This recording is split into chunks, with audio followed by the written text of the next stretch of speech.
Des centaines de drapeaux russes agités sur la place rouge pour marquer le triomphe de Vladimir Poutine, réélu pour un 5e mandat. Un spectacle patriotique censé aussi célébrer les 10 ans de l'annexion de la Crimée. Avec lui sur scène, les 3 autres candidats à la présidentielle sont là pour reconnaître sa victoire et le féliciter. Nous nous souvenons tous très bien de la manière dont le président russe Vladimir Poutine a activement fait tout ce qui était en son pouvoir pour que les aspirations du peuple de Crimée l'emportent.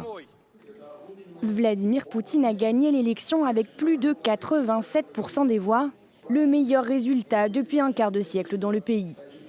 Et cette victoire a été entièrement orchestrée par le pouvoir russe. Constitution modifiée, véritables opposants éliminés, voix dissidentes réprimées et scrutin verrouillé. Vladimir Poutine s'assure au minimum 6 années de plus au pouvoir en toute légalité. Je voudrais remercier tous ceux qui ont permis que la campagne électorale se déroule de manière civilisée, dans le plein respect de la législation russe. En pleine guerre en Ukraine, le président russe veut se présenter comme le garant de l'unité nationale.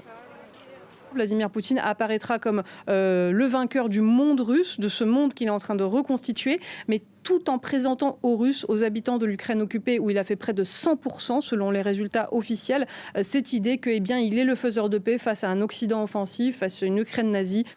Depuis sa victoire, Vladimir Poutine dresse le portrait d'une Russie toute puissante qui ne se laissera pas impressionner par ses adversaires.